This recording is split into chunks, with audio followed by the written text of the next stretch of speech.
Di antara bantuan-bantuan yang datang, salah satunya terdapat dari Dinas Sosial Provinsi Aceh dan juga ada dari TNI, Polri, Kodim dan lain-lain. Dan di antara bantuan-bantuan tersebut, di antaranya ada mie instan, gula pasir, minyak makan, kemudian kain sarung, kecap, sambal, dan juga kain batik. Dan tentunya jumlah ini masih akan terus bertambah mengingat jumlah pengungsi sesuai dengan informasi yang kami dapatkan yaitu berkisar kurang lebih 5.000 pengungsi. Dan sementara itu para pengungsi hingga saat ini masih kebanyakan dari mereka masih berada di tepatnya di depan rumah mereka dengan membangun tenda-tenda darurat.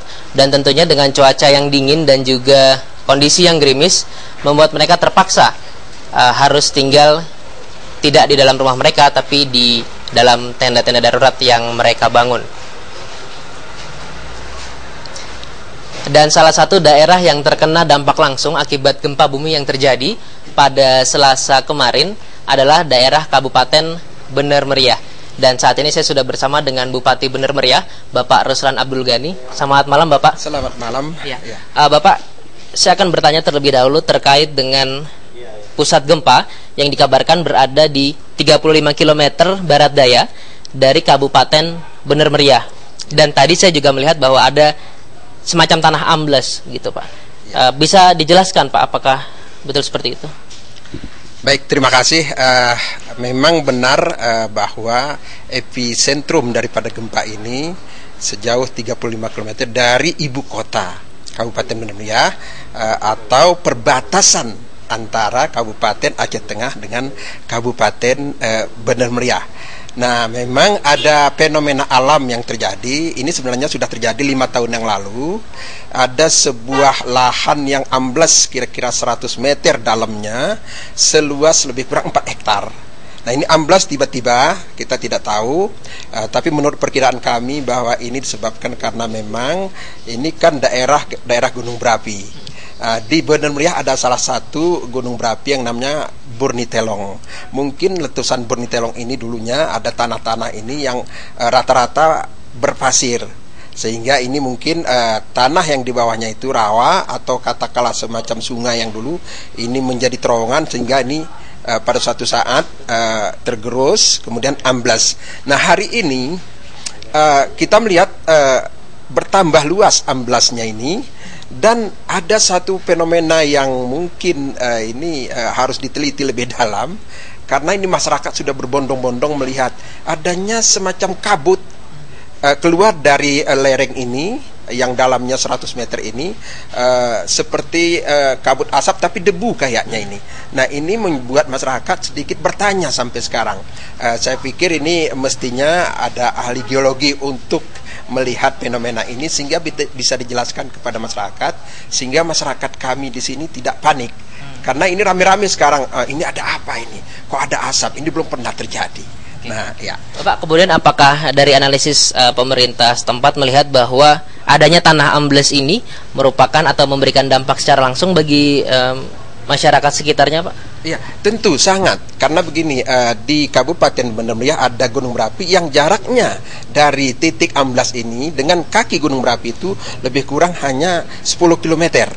Nah, tentunya sebagaimana yang tadi malam, kenapa banyak sekali masyarakat Bener Meriah itu mengungsi rame-rame mendengar adanya isu bahwa gunung berapi Burnitelong jam 1 akan meletus. Kemudian beredar lagi SMS yang mengatakan bahwa air panas yang ada di kampung atau desa Simpang Balik yang selama ini untuk tempat pemandian, ini airnya sudah dingin, sehingga masyarakat rame-rame tadi malam keluar rumah, meninggalkan rumah. Nah, tapi alhamdulillah berkat kerjasama kita dengan para unsur Forkopimda, ini bisa kita jelaskan kepada masyarakat bahwa tanda-tanda itu sebenarnya kalau gunung berapi akan meletus ada beberapa tanda-tanda. Sebagaimana yang sudah kita pelajari bahwa adanya binatang keluar, kemudian memang air panas itu menjadi dingin, tapi ini tanda-tanda itu tidak ada. Ya. Kemudian, Pak, terkait dengan kekhawatiran warga pasca gempa bumi dan juga isu gunung meletus, tentunya kebanyakan dari mereka mengungsi, Pak. Ya. Bagaimana kondisi terakhir para pengungsi khususnya di kabupaten yang Bapak pimpin, Pak? Ya. Jadi masyarakat memang saat ini yang pertama adalah memang yang benar-benar mengungsi murni itu yang memang rumahnya rusak atau hancur.